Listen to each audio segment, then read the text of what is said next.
Hello, everybody. Hello, my awesome Periscope family. What's going on? How y'all doing? What's up? Hello. So I'm packing for my trip. I have been studying like crazy, spending time with God. Haven't left my house all day long. And I took a break while my husband ran to the store. I know. And thought I'd spend some time with you a minute. Thank you so much. So I leave tomorrow for Oakland, Florida to preach tomorrow night. And then I will be in Orlando, Florida, preaching on Saturday.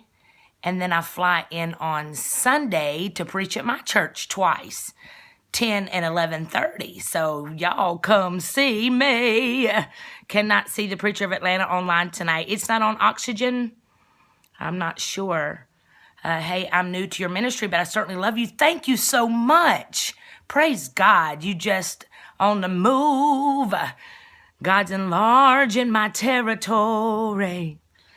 And he has built me for this. That's what I need to do. Spend some quality time with God. I'm going to tell y'all something. There is nothing like being in the presence of God. You know, so many of you would be at peace.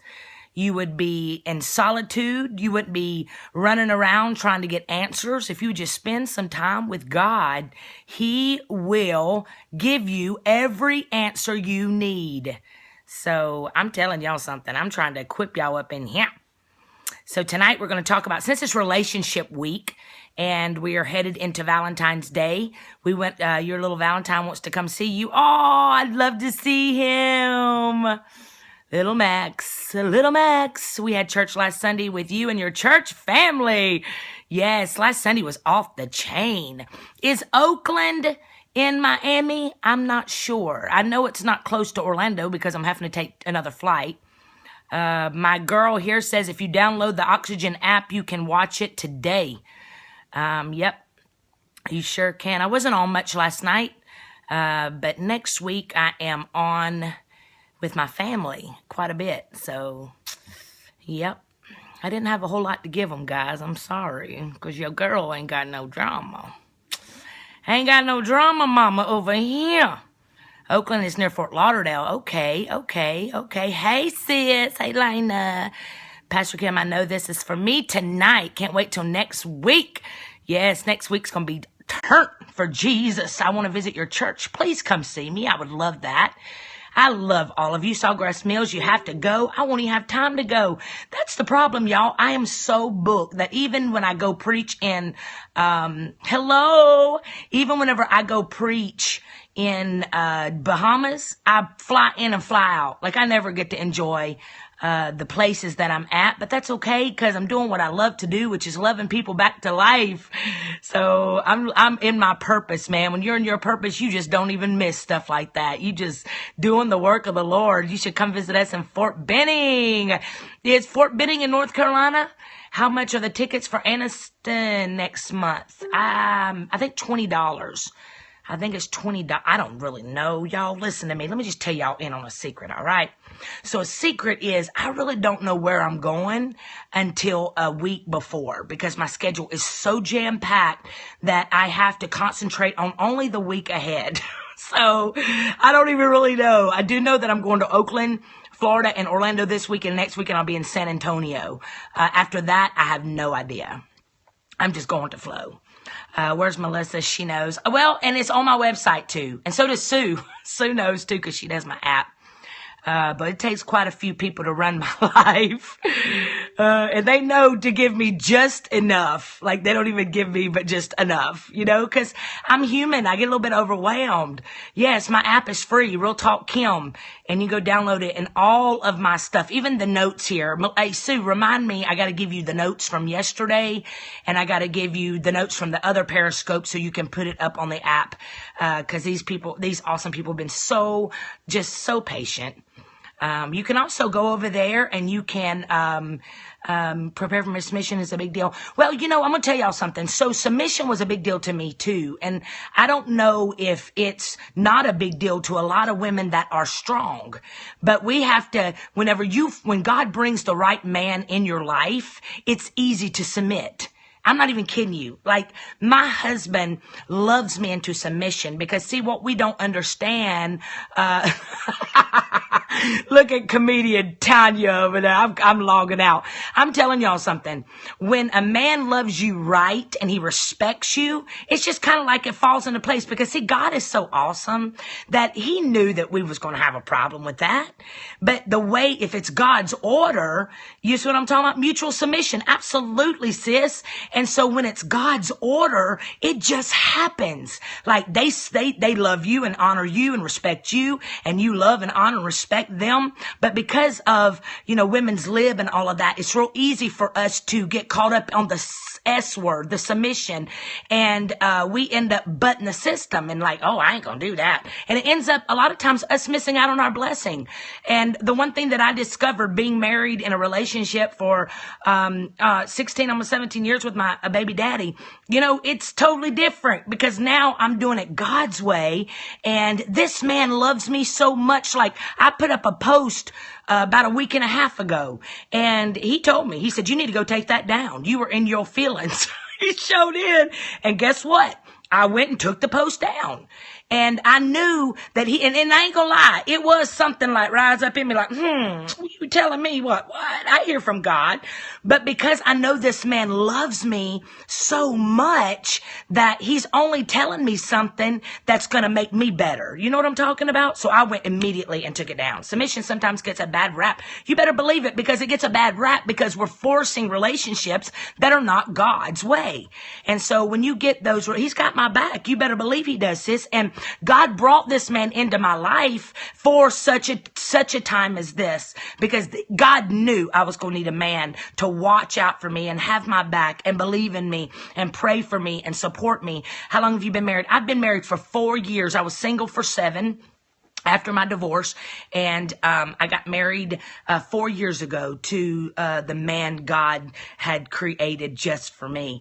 And so, yes, it is. There's hope, guys. There's hope. Submission does not mean being controlled. Absolutely. And the one thing that I've discovered about submission is when a man loves you the way Christ loves the church, the order of a family member. I mean, the order of the way God created submission to look like. It is not a submission. Is not you being treated like a doormat, or somebody abusing you, or somebody being a narcissist to you, or treating you ugly, or disrespecting you, or making you feel like you are below them. No, when it's God's way. But a lot of times, ladies, we are so busy wearing the pants that we demasculatize the man, and because of that, you become out of order, and really God can't bless a mess. I'm sorry. I know that stinks, but until we realize our place, I always say, if you want to be treated like a queen, treat him like a king. If he wants to be treated like a king, he treats you like a queen. And, I deal with a lot of marriages where, women walk into and say, I wish my husband would take the role. I wish he would act like the man. And then whenever I really dig into, their marriage, I realize she stands over him and she's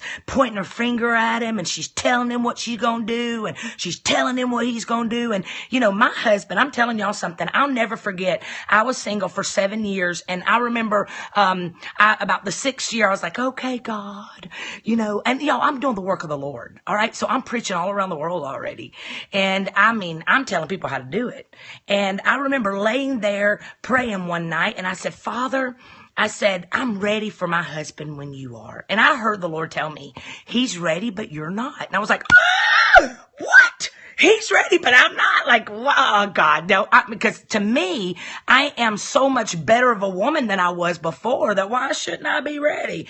But then the more I prayed, God told me, he said, your mouth. He said, because the man that I'm bringing into your life is not anything that you're used to. He's going to be a strong man. He's going to be a quiet man. He's going to be a man sold out to God. And your feistiness and your boldness and your charisma, and you'll think he's too simple, and you'll demasculatize him because he's not doing things the way you're used to them being done. Y'all, I'm not even kidding. Y'all would have thought I was laying hands on my tongue. I was like, all of a sudden I realized, OMG, this dude is waiting for me, and God is not going to let, and God told me, he said he is not going to look up until I tell him to, because he's hidden in me. So chop, chop, sister. Y'all, I ain't even kidding, man. I fasted, I prayed. I mean, I was like, I felt that, when, somebody waiting on you, right? There's a blessing with your name on it, a big old burly man, and you ain't ready yet because your mouth. I ain't even kidding. I'm telling y'all, I went on a journey, and I'm so glad I did. And I'm not saying that I've always had my mouth under control, because y'all know, listen, I travel all over the world. I'm preaching all over the place. And when I get home, I'm not Real Talk Kim anymore. I'm Mark Pothier's wife. First and foremost, I am his wife. Then I am the mother of my children. Then I am a daughter. Then I am a pastor. And so whenever I started realizing, that this is the order, I remember even after we got married, a few times I would open I remember even one day in the office, he said something. I mean, when we first got married, if you told me to go take down a post, I'd have been like, psh, boy, bye. I'm not even kidding. Like, I was still a little stubborn. And I remember one time he told me something, and we were sitting in the office, and I didn't like what he said. And so I just let him have a little piece of my attitude. And I walked out, and I promise y'all, it was like the Holy Spirit convicted me. I went from ratchet to righteousness in 2 seconds flat. Honey, it was like God convicted me so heavily. He said, how can you go out there and preach and act like nothing when you just messed with the man of your home? You just disrespected. It doesn't even matter. Like, you need to go fix it right. Yo, I walked in and I literally knelt at his feet. And I said, baby, I am so sorry. I don't know what just came over me. The devil got in me or something. But I want you to forgive me. And that man, he looked at me and he said, baby, I forgive you. And from then, it was almost like just a turning point. It's like at that moment, I realized, this dude's got my back. He ain't trying to get nothing from me. We fight holding hands. If I pack my bags, he's packing his and coming with me. If I pack my bags, if he packs his bags and say he's leaving me, I'm packing mine and going with him. There's no pride here anymore because we're healed. And so whenever you get to that place where you stop pointing a finger and making that man pay for what other people have done in your life to you, other men have done in your life, afraid to let him know you might need him, because if he needs you, if he thinks that you need him, then he will, sleep on the floor next to them. I'm not even kidding, Pastor. I mean, when you get to that place where you're not afraid to say, baby, I need you. I need you to wrap your arms around me and pray for me. I need you. And not afraid if I let him see my weak side, he's going to walk out on me like every other man did. I'm telling you something. Y'all's marriages, some of y'all's marriages are train wrecks right now, only because you're trying to win a battle that you're not fighting with him. Y'all are on the same team. And when you realize that, what is it going to hurt you to submit? What's it going to hurt you to surrender? What is it going to hurt you to say, I'm sorry first, even if you don't feel like it's right? Even if you feel like his fault? Who cares? Like, there's nothing worse in this world than y'all sleeping in separate rooms and fighting tension in your house with a knife. I mean, it's just terrible, making your children explain order of spouse via stepchildren. I realized something, and God really explained something to me before, because I'm going to tell y'all something. My ex-husband and his family are trifling. Like I felt like a mama bear. And so I was so used to my babies and fighting for my babies. And, I realized really quickly, my kids would send me a text in church and tell me, girl, this man's in this church and he's about to hit on you. And I'm telling you right right now, you better not even look. My boys were very protective of me, and I was very protective of my boys. And so I knew that we were going to have this blended family thing. You understand what I'm talking about? There's always some kind of tension when you got a blended family. At any level, you're going to have that tension. And so my son Lincoln was my best friend. I mean, his brother was, dating and all that kind of stuff. But me and Lincoln never really had a relationship with his father like the older one did. So I was his everything. You know what I'm talking about? And so they were protective of their mama. But I knew that when I got married, that I had to be on my husband's side. Like, I knew that there was going to be some battles in the family. I knew that there was going to be some conflict of, pushing my boys maybe saying, you ain't my daddy, or, you ain't going to tell me what to do, or maybe Mark, because he hadn't been around kids in a long time, be like trying to be, all single still and be putting these, I knew that I had to be prepared for that. And I knew that at the end of the day, I had to be on my husband's side. Even if I didn't agree, I still had to let them boys know, you're going to protect my husband. This is my husband. You're going to respect him in this house. And so every time there was a conflict, and there was, especially the first year. I'm telling y'all something. The first year, OMG, Lincoln was, he's mad because all of a sudden he can't lay in my room and watch movies all night long with me. It was like his best friend got taken away from him. And so it was almost like he was acting out in some ways and Mark was acting out in some ways. And, one thing, I'll never forget it, sitting down one night, and I would tell my boys, you can ask my kids to this day. Now, my husband's got some anal ways, but so do all of us. And I got some anal ways. The boys have got some anal ways. But the one thing that they know is this is my husband, and you're going to respect my husband. And at the end of the day, I'm going to be on my husband's side. Now, we're going to talk about it. We're gonna talk it through, because communication kills assumption. But we're gonna get through this mess as a family. And I think that we wouldn't have so many blended family issues if mamas would stop. Even if your kid is telling you, Mama, I'm telling you right now, I'm telling y'all something. My husband encountered a woman before me that was dating. They were dating, and encountered this woman that had a very, very mean son. I think he was like 12, but he had trashy mouth. And he would come up to my husband, I'm married to now, and he'd come up to him and go, F you, F you, F you, F you. And the mama would never take up for Mark. And so Mark told me about this, and Mark was fearful to even say anything to my sons because of the way he was treated previously, and that lady let her son get away with it. Now, I realized up front I ain't never dated, because I never let men into my family, ever. My sons did not know men besides my husband. I was one of those mamas that was a mama bear, and I realized that men could come and go, but my kids are always going to be there. And it was my place. If I had to stay single forever,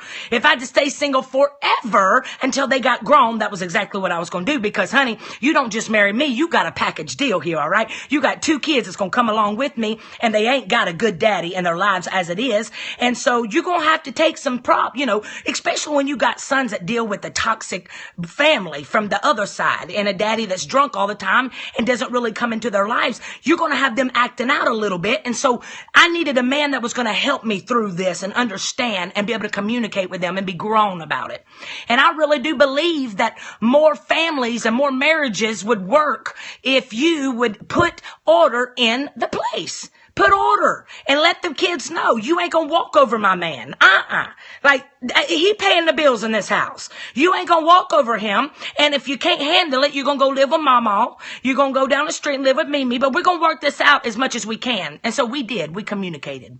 And we would always go, especially when it got really tense the first year. Because Lincoln's like me.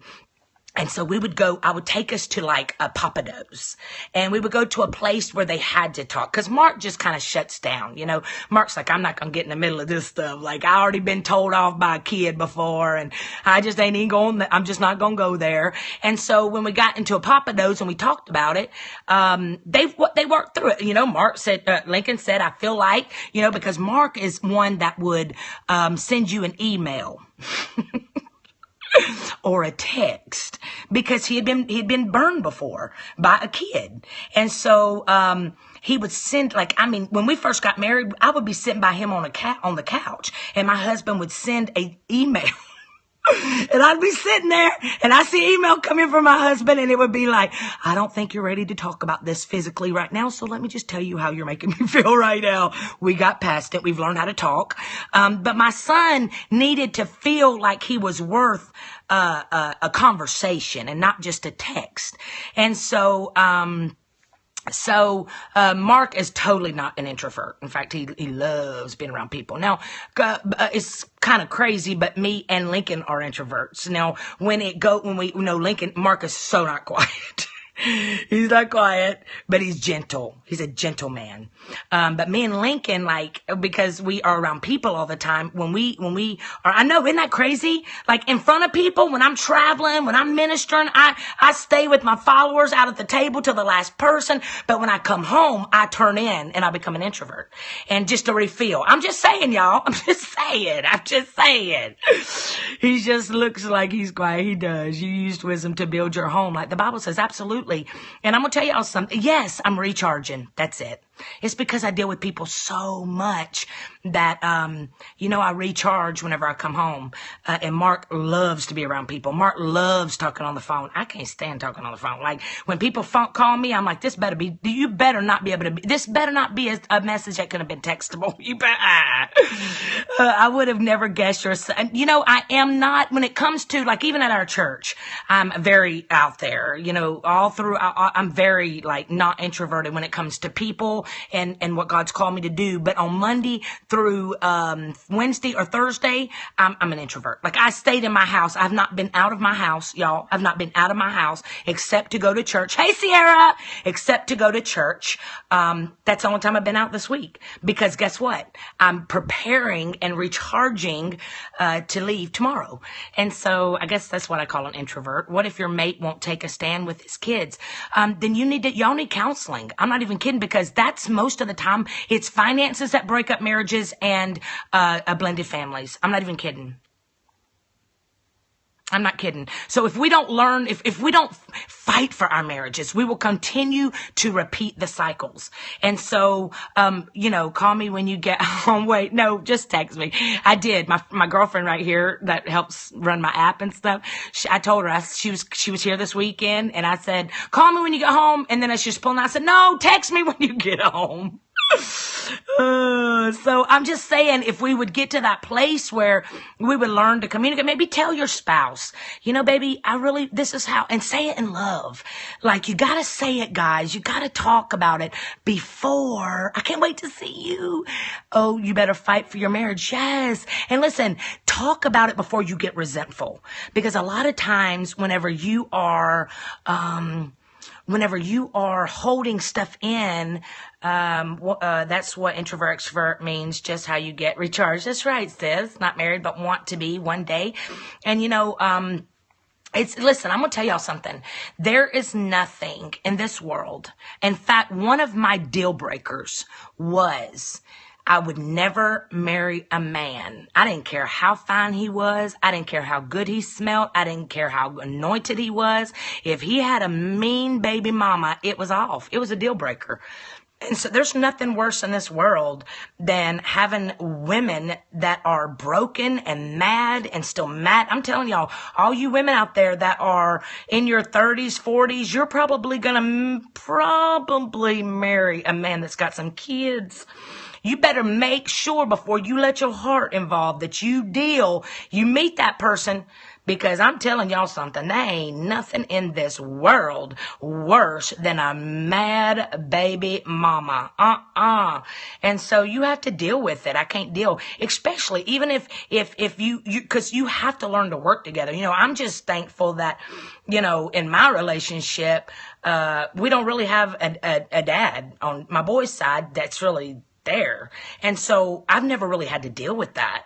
Every once in a while I do, like his sister, his bitter old sister, and his mom and dad. They say stuff about me all the time, especially on social media, but it don't bother me.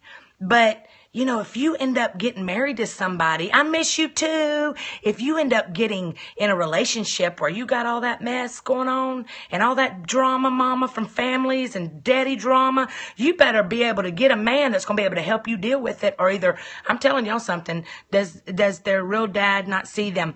Well, their real dad is an alcoholic, a major alcoholic, and he doesn't even talk on the phone to them. He texts them every once in a while. And what's even sad is I needed God to bring in my life a man like a man like Mark, because Mark understands, because my sons have to deal with that. My sons have to deal with feeling the way they feel. My dad is the same, so toxic. And even I talked about on a scope one time, I talked to baby mamas. I said, pretty mama, are you mad? Are you mad? And look, my sis right here, Lena, she's older and she's still dealing with it. And so this is why y'all got to pay attention to the person that you bring in your kid's life, especially if their father's not really an active part of their life, because they got to deal with stuff, they got to deal with this baby drama. They got to deal with their fathers. They got to deal with this chaos and confusion. And so you got to make sure that whoever you bring into their life to be a active part of their life is steady themselves. And so you got to find somebody and you got to make sure that person loves your kids like his own, so he can fill a void that they're not getting. That's why y'all can't just fall in love with somebody because they smell good or they got good 401k. Honey, if they ain't accepting your children, I'm telling you, and I pray for my kid's dad too. I mean, I really do. I ain't got nothing against him. I ain't got nothing against him at all. In fact, I thank God because I ain't really had to deal with the drama because he ain't never been there.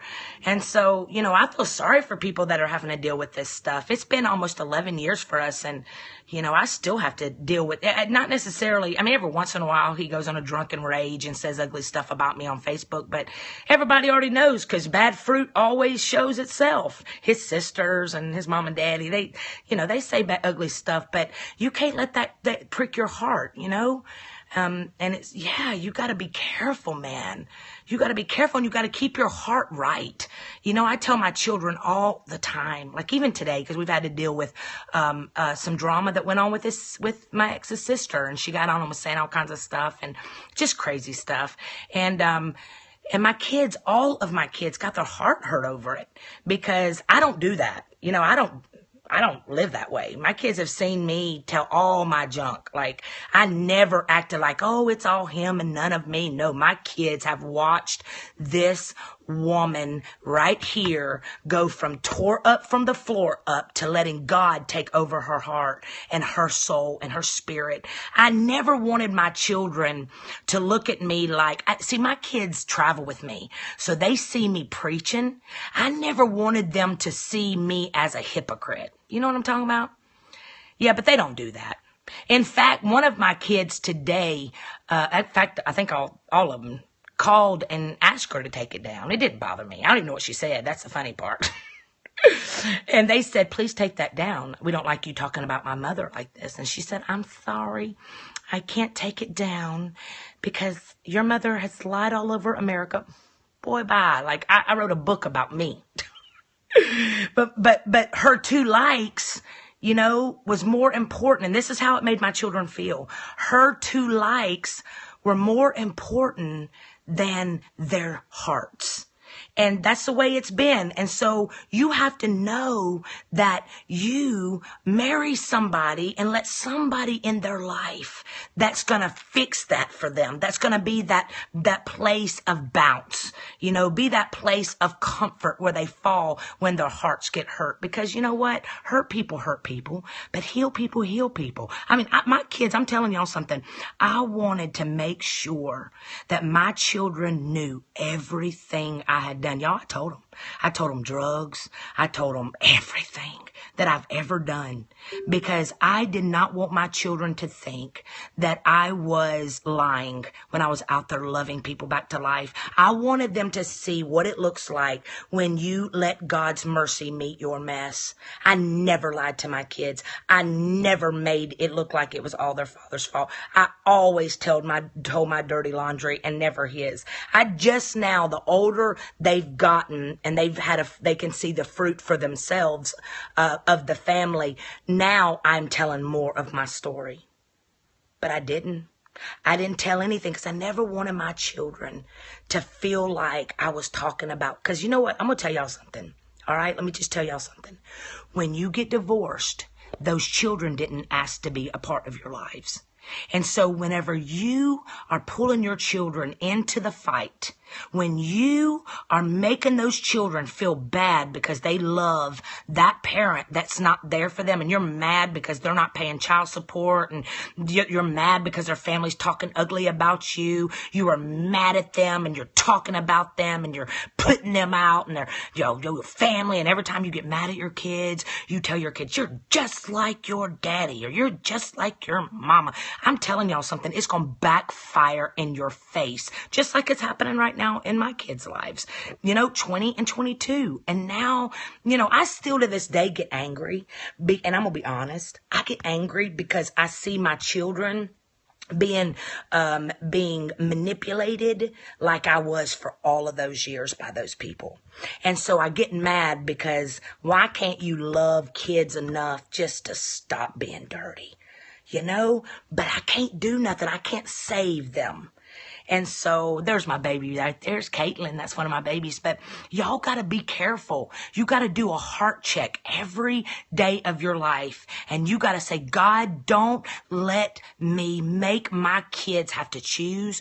Don't let my bitterness towards that ex make my children feel like they're defunct or that they are less than. I'm telling you, y'all can't do it. Don't be mad because they ain't paying child support. Listen, rejection is not necessarily someone wanting out of your life or their life, but it's somebody that God needed out of their future. Sometimes it's even a parent.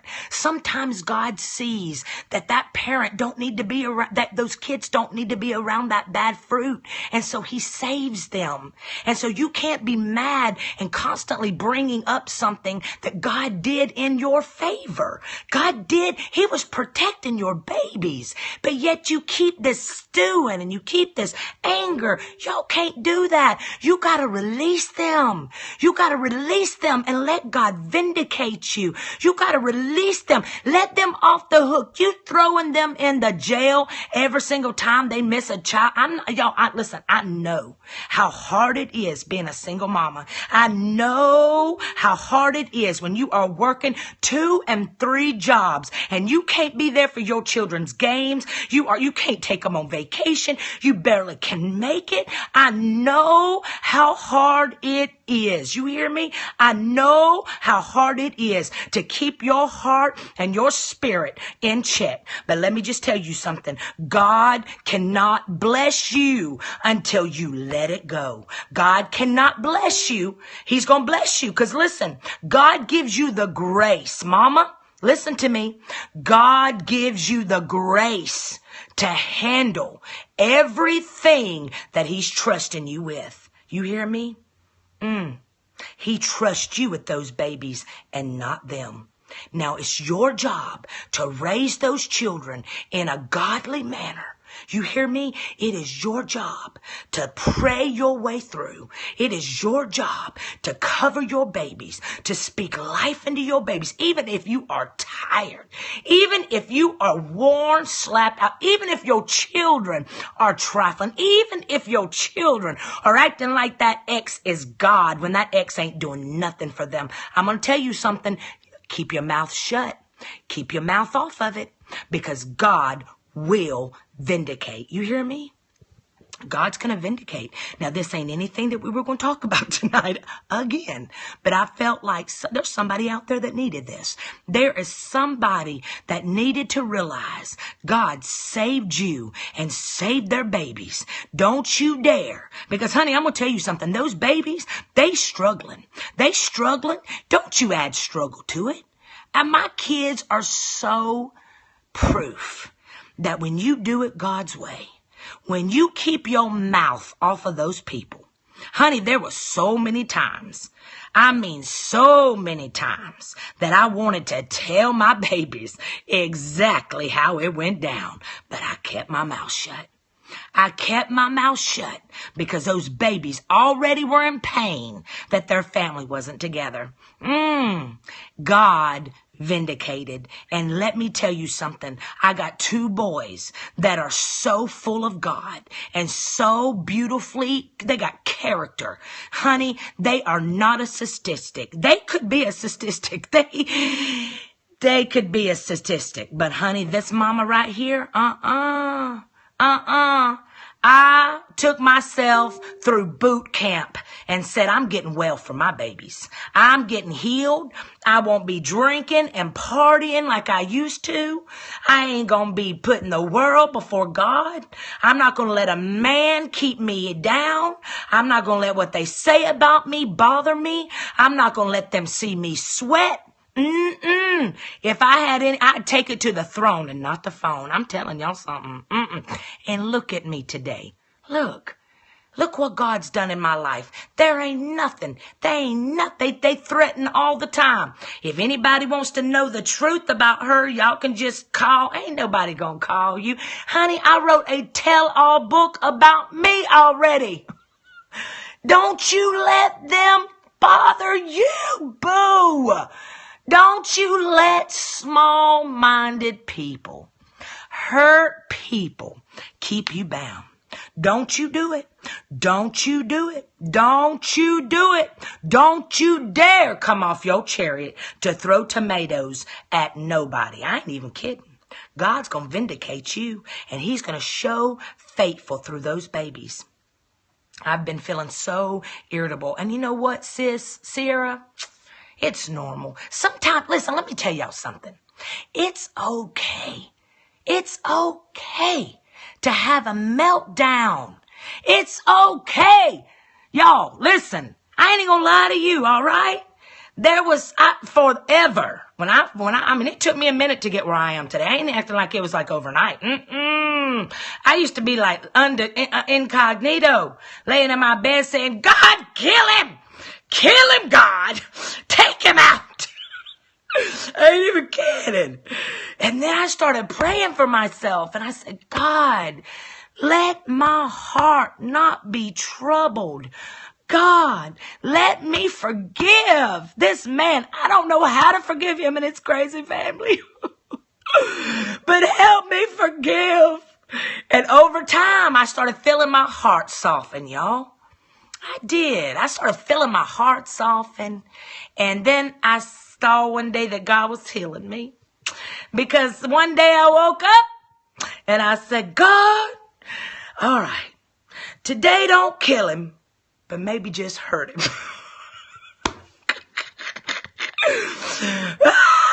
I kept on praying over myself. Oh, I just kept laying hands on myself. Progress, baby. One foot in front of the other, right? I ain't Jesus, right? One day, I kept saying it too, Father, I don't know how to forgive them, but I want to because I know as long as I don't forgive, I'm blocking my blessing. And you know what the hardest one to forgive was me. Because I felt like I stayed so much longer than I should have. And I enabled so much longer than I should have. And I felt like I took the blame when I shouldn't have. And I had to forgive me. I had to forgive myself. And you'll see it on the show, on Preachers of Atlanta, because my family talks about it. My kids tell me up front. They tell me, Mom, our lullabies at night was listening to you and my daddy screaming. I had to face some hard truth. I sure did. And I had to say, babies, I'm sorry. I'm sorry. Because when you stay a mess like that, you know, it makes you somebody you ugly inside because you don't like the situation. Like I walked into the same situation that God delivered me from.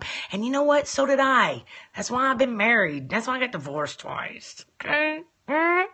That's why I could talk about this stuff to y'all. I was married twice before I was even 20. Trying to run from crap, man. Trying to run from religion. Trying to run from Christians. Trying to run from pastor's home. I mean, what?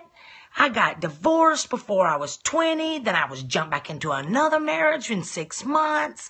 I had people like Rod Parsley that I was in ministry with telling me, girl, you jumping out of the fire into the frying pan. I didn't listen. I didn't listen. Listen, Linda. I didn't listen. And I walked right back into the same thing that God delivered me from. And you know what? I stayed so much longer because I was so embarrassed. I was trying to prove a point. I was trying to show Rod Parsley and everybody else they were wrong. And so I was just beating myself up, and I had to forgive me. And I had to then pull my big girl panties up, and I had to go on a journey. I had to get through depression. I had to get a job. I worked at Belt for $9 an hour. I had to live in my mom and dad's bedroom in their house at 32. I lost everything. I lost my pride, my dignity. I had to start all over again, because I just didn't listen the first time. I didn't listen the second time. But, oh, honey, I listened this time. You hear me? Oh, I put a do not disturb up on my heart. I was like, God, I'll stay single forever. You hear me? Forever. Because, honey, my picker sucks. And I did just that. I put myself in timeout for 7 years. 7 years. See, all these church folk talking about me, right? They don't know all this. They don't know I already talked about it. They acting like I'm giving people permission to get divorced. I ain't giving y'all, you better stop repeating cycles, because getting divorced ain't of God. It ain't of God. Sometimes it happens, but you gotta get better through it and stop repeating the same cycle so God can use you. Yes. And I'm proof that when you let God heal you, I was mean, y'all. I had been broke so much. I had so many people talk about me and kick me when I was down and throw me away because I'd made mistakes. And I was bitter, angry, and all it did for me was made me need Botox. It didn't help. Honey, all these people you mad at, they living and they ain't even thinking about you.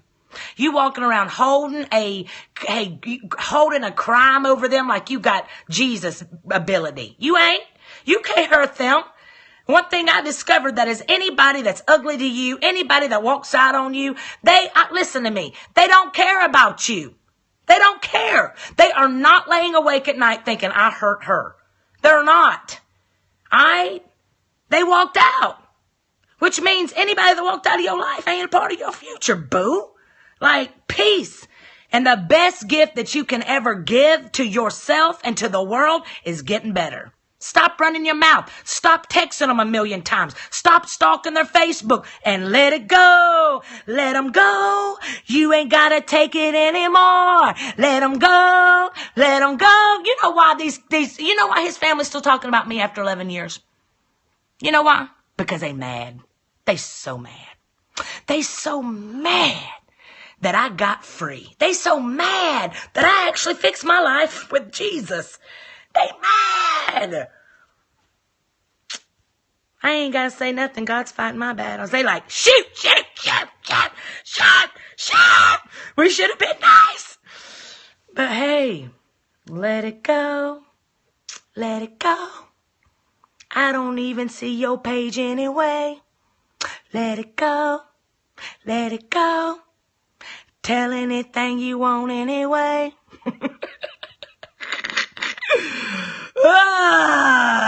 God said in his word, I will put your haters on the front row and watch as I elevate you. Honey, you better get better, because you holding them hostage ain't letting God do nothing with them.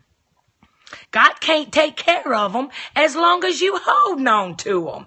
As long as you holding on to them, acting like your bitterness is going to make them you ain't making them pay, boo.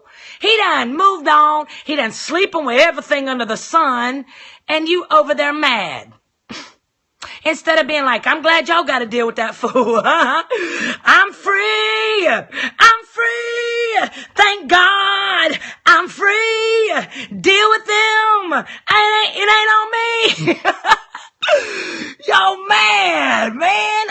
a loser.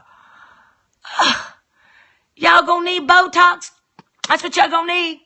Because guess what? Holding on to unforgiveness, all it does is make you walk around like this. It takes more muscles to frown than it does to smile. Making your kids, some of y'all can't even be nice to your kids because they look like your ex. That kid comes over and hugs up on you, and because they look like your ex, you can't even love on them. What? That poor baby didn't ask for that mess. You the one that chose them. Why? We chose these fools. Now we mad. And I'm going to pretty much guarantee you that they didn't just flip on you once you got married. They showed you these signs. They showed you these signs. They did, but we didn't listen. No, because we thought we could take them on as projects. We thought that our love was going to fix them. We thought that our poo nanny was going to change them. Honey, when you get somebody with a bad, tainted heart, and then, side chicks, sweetie, if he leaves his wife for you, that side chick position's open again. I ain't even kidding. Like, yo, poo nanny, if you turn us all over, we all look the same. What makes you think y'all's is gonna change him? What makes you think y'all's is gonna make him stay at home? It ain't. Let it go. Let it go. You made a mistake. Oh well. Let it go. Let it go. Honey, get better. Do better. Honey, they gonna be kicking themselves. You get better, they gonna be like, shoot. I should have got better so I could have been on this ride with her. Like, dang it. I'm not even kidding. So what? You're human. You made a few mistakes. It's all right. Let it go. Look, I lost a bunch on that side chick. I don't know why. I lost 60 people when I started talking about side chicks. Or maybe it was poo nanny. I'm not even sure. Maybe people look uncomfortable. I don't know. Well, when it gets hot when you're playing in somebody's yard, huh? I'm just saying. They gonna be back. Y'all know how many people have sent me messages and said, I quit following you because you were talking about my stuff and I didn't like it. And they said, but we're back because you were right. They were exactly what you said. You're right. I was a side chick. It didn't work. You were right. Y'all, I love you too much not to tell you the truth. You know how I know the truth? Because I did it. I'm just trying to save y'all from walking through what I walked through. I'm trying to save my hell. I'm trying to save y'all the hell I went through. I love you too much to not tell you the truth. Never wanted someone else's. I want my own. Yeah, boo, me too. I love you, tell it. I can't even help it. I love you too much, man. I done it. I done had the next step gone. I done carried brokenness into each relationship. I done been divorced to hell and back. I done supported a man that didn't have no job. I done supported a man as he drank his whole life away. He didn't have no job. I mean, what? I done it all. You hear me? So I'm just trying to save you. I'm trying to tell you, girl, get it, do better. When God created Adam, he created Adam because he wanted to. But when he created Eve, he created her because he had to.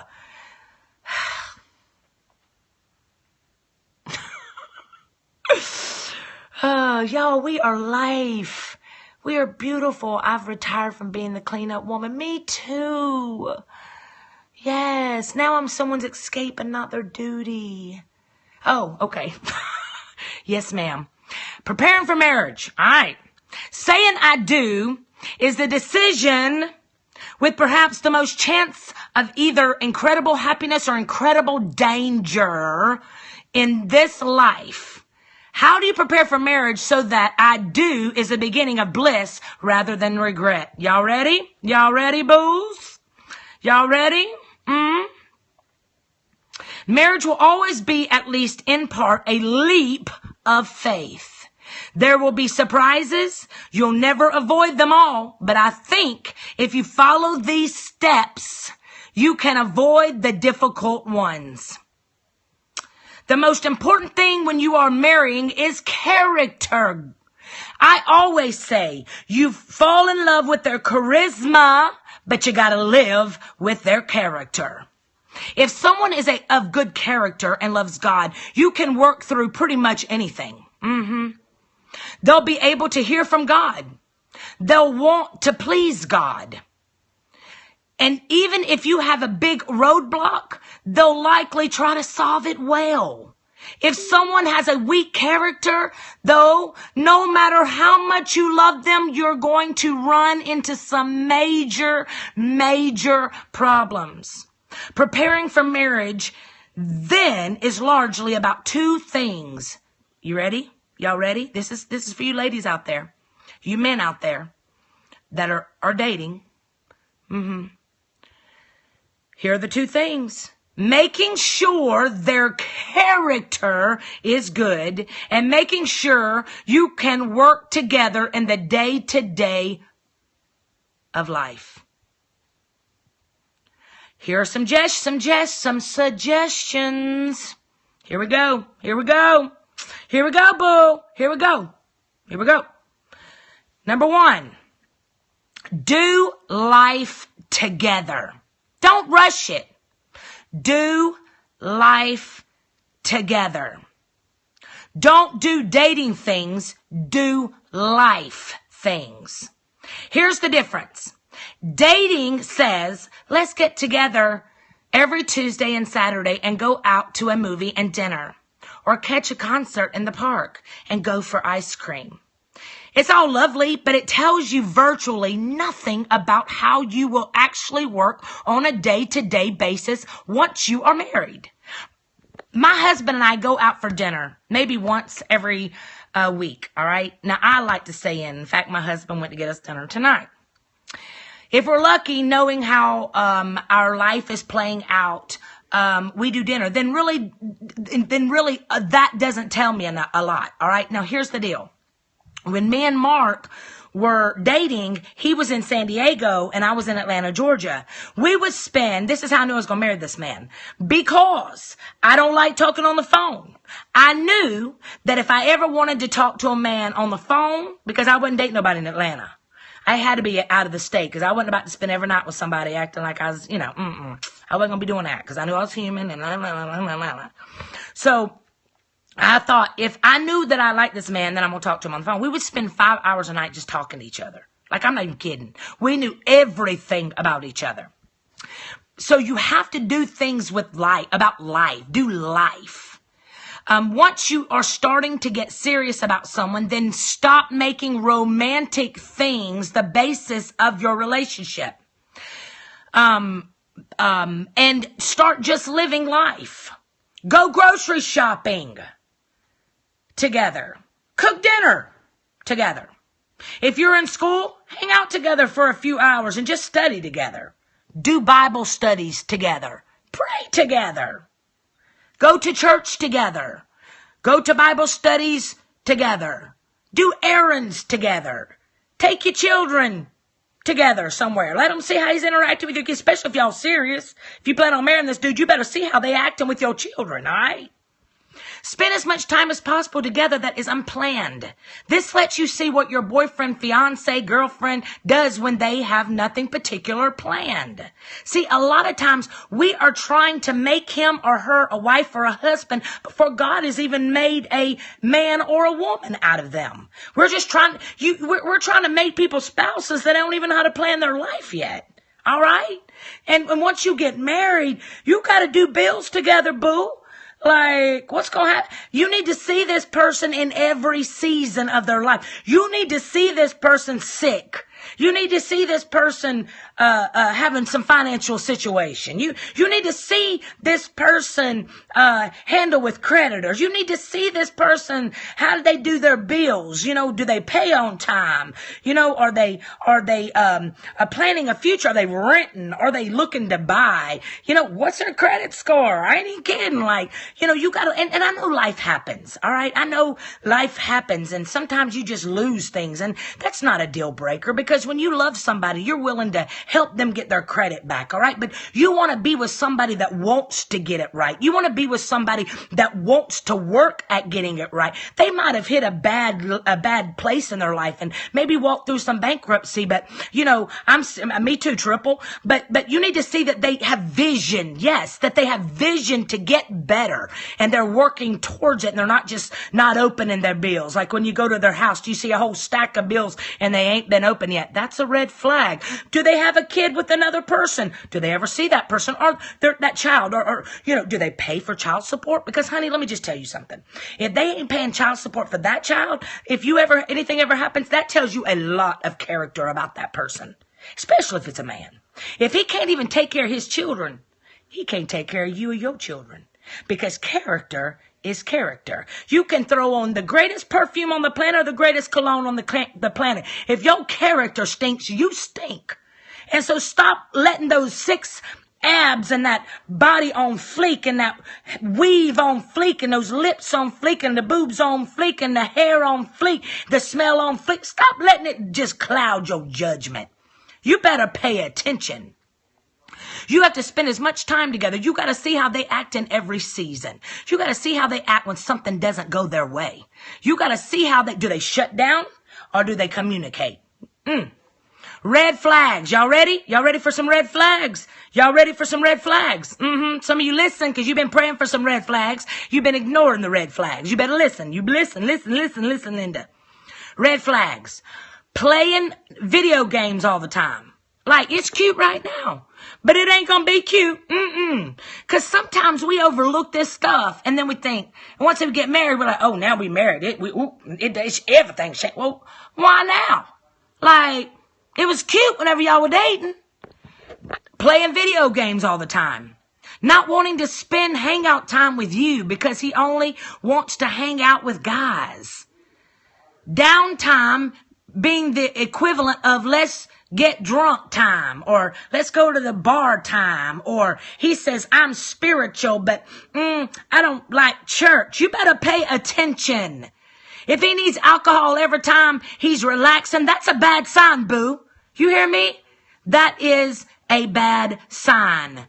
Downtime being the equivalent of let's just play. You know what I'm talking about? Never having a hobby he wants to do with you. Listen, I had all these red flags. If you can't take a dance class together, or exercise together, or collect something together, or even just sit at a booth and have conversation together, or go to church together, or have a Bible study together. Honey, I'm not even kidding. You can't, there's nothing you got in common. What you gonna do when you get married? You ever see those couples that go out to dinner and they don't say nothing to each other? I'm blown away. What y'all doing married? Like, they so just like, they don't even, it's like, they sit and play on their phones at dinner. They ain't said 2 words to each other. You better pay attention. Never doing normal things if in all the time you spend together, he never has the initiative to fix a leaky faucet, to clean a bathroom, to repaint a peeling deck, then it's unlikely he's going to want to devote his Saturdays to that once he's married. He ain't gonna do it. You hear me? He ain't gonna do it, y'all. He ain't gonna do it. If he don't even care about his family, he doesn't care about his own home, you walk in his house and everything's falling apart, you better pay attention.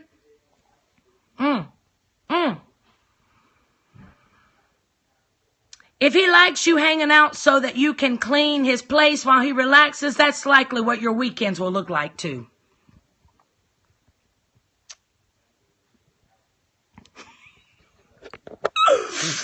So number 1 was do life together. Number 2, pursue God together. God needs to be the center of your marriage. All of us run into issues when we're married. And if someone is a Christian, when you have a common basis and you have a common basis in Christ so that you can solve it. So that, listen, ladies, the reason we talk about equally yoked is not watching a man preach. Equally yoked is not watching a man quote the Bible. I mean, the devil quoted scriptures. It's watching a man that you see spends time with God every morning of my life. My husband is in that space of his for 2 hours at least seeking God. Because listen, nagging that man to get the trash out or to fix the leaky faucet or to get off the Nintendo, that ain't nagging's gonna do nothing but shut that man down. In fact, the more you nag, the more he hears, wah, wah, wah. But if you got somebody that you're equally yoked with, you know they spending time with God, you can go in your war room and you can say, Daddy, Papa God, I need you to talk to your boo about this. Like, this needs to change. And so God can change him because he's talking to the same Father as you. All right? If someone is a Christian, then you have a common basis so that you can solve it. You can talk about what God wants. You can talk about what's wrong and what's right. You can pray together and get other people to pray with you. The saddest emails I get are from women whose husbands are involved in something really bad, like gambling, drinking, pornography, but their husbands aren't really Christians. The women think it's wrong, but the husbands say it's no big deal. When you don't have a common faith, you can't deal with these things. You hear me? Like, it's important, guys. It is important. And when you don't have that common strong faith, it's very, very, very hard to pass on that faith to your children. Because at the end of the day, that man is still the head of that home. And if that man don't respect God and put God first, then neither are your children.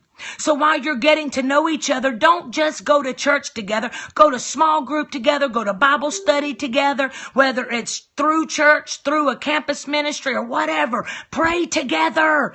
You know, I hear women say all the time to me, I'm like, guys, you gotta pray together. And they're like, ooh, we can't pray together. That's our intimate time. That's our intimate space. And I'm like, girl, bye. Like, it's more intimate than getting naked and sleeping together. Like, you can get naked and have a wiggle ministry, but you can't pray together. Like, really? Like, if you can't pray with me, you ain't gonna get no wiggle ministry with me. You gotta pray together. It's so important because what I learned is that when you pray together, you stay together. It's hard to go to bed mad at each other when you gotta pray together before you go to sleep. You don't have to do an in-depth Bible study, but if you bring God into your life now, then it shows that your fiance actually wants God there. I talk to so many women who say, I thought he was a Christian because he went to my church, but he never prays and I never see him reading the Bible and I feel so distant from him. Don't take church going as a sign about whether or not he's close to God. Look for more. Listen, look for more. I'm serious. And pray with him. Many people don't like praying out loud, but even if it's just a sentence of prayer, shows that you need it to be a part of your relationships. Even you can't do it now. You won't be able to do it when you're married. I'm telling you, these are all red flags. And here's some red flags for you on this one. He never talks about God outside of church. That's a red flag. He never talks about God outside of church. Number 2, if you bring up God, he doesn't really have an opinion. Number 3, you never see him reading his Bible. Number 4, he has no interest in prayer.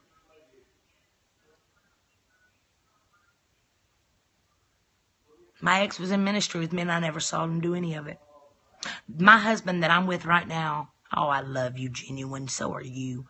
My husband, Mark, was the first man that I ever heard pray and ever saw read his Bible. And it makes the biggest difference in the world.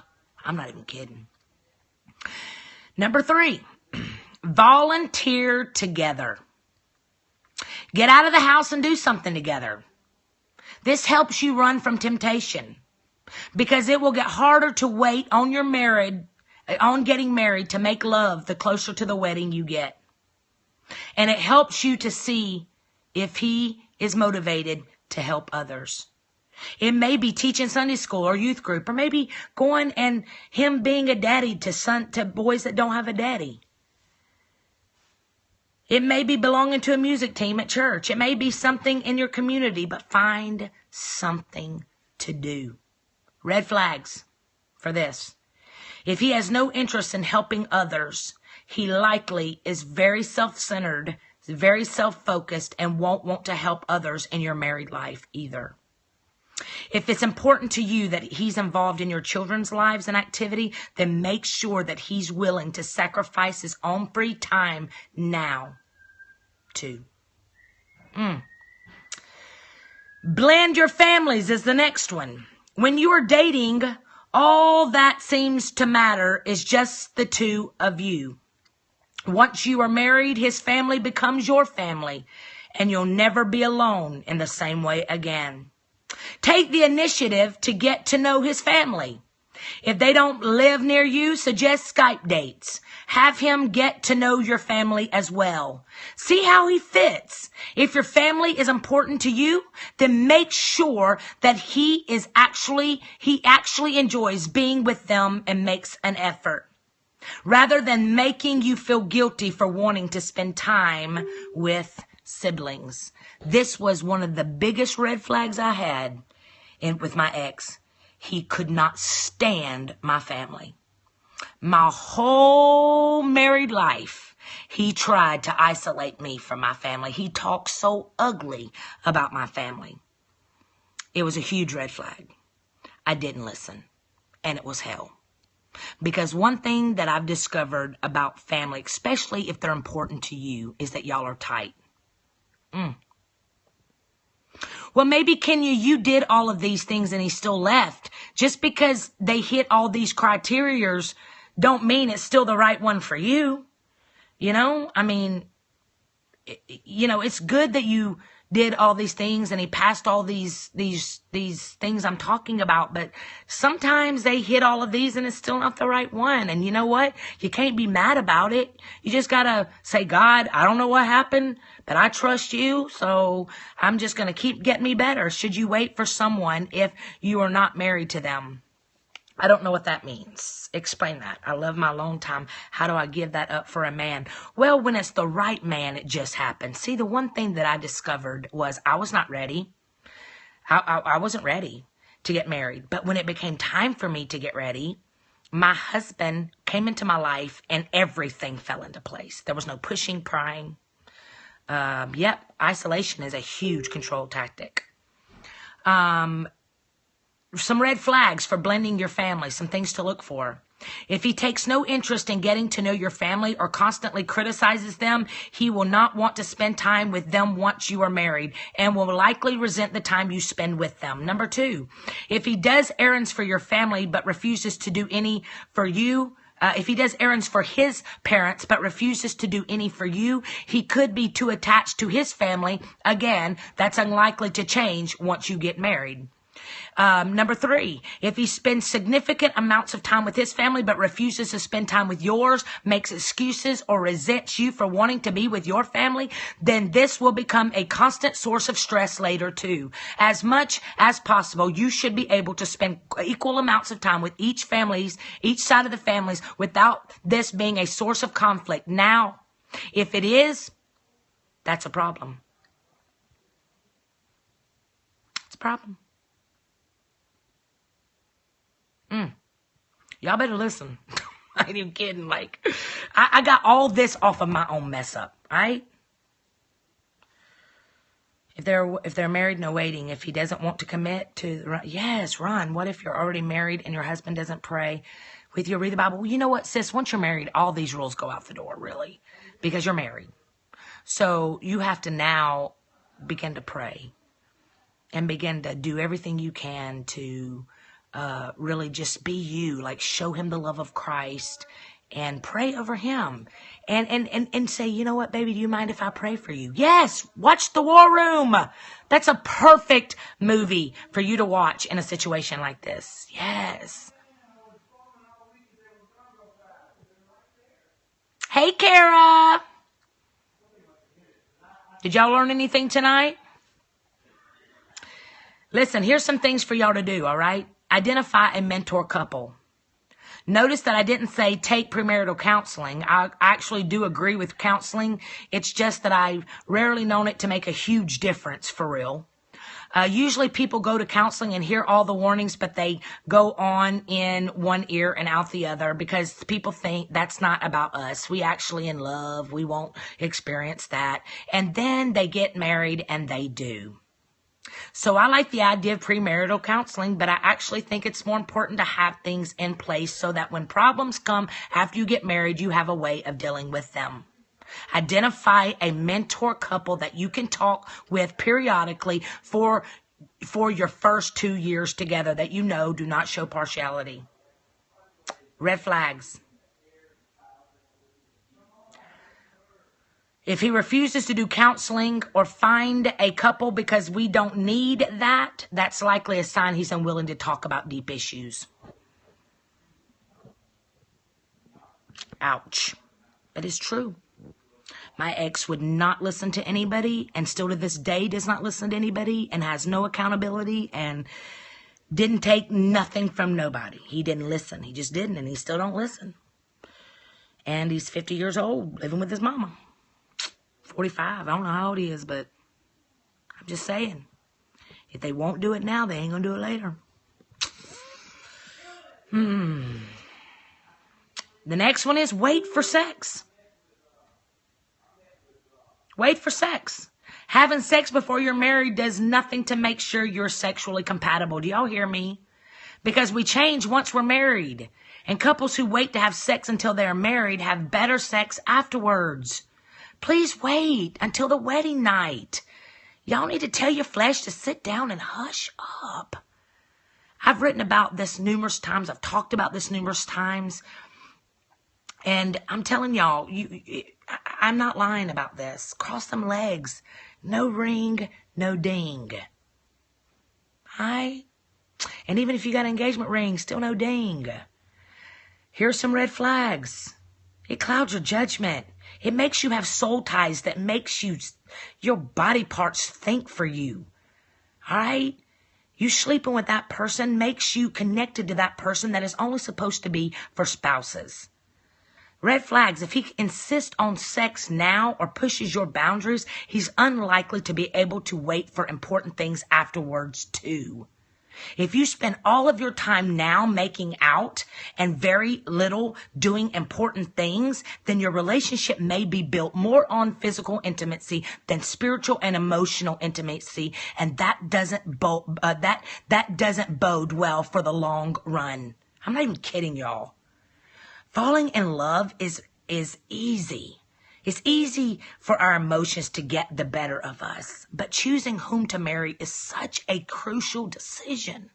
You don't base it on feelings. Really get to know the other person and take time to assess their character in a number of situations. You don't get another chance at this. You don't. Even if you've messed up, guys. Even if you found yourself divorced and you're like, oh my gosh, I never saw myself here. Don't jump into another relationship.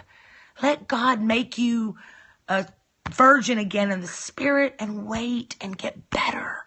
Do things different. Do things different. All right? And for all of you that are on here telling me, what if I'm already here? What if I'm already married? You know, God is a God of restoration. God is a God that heals.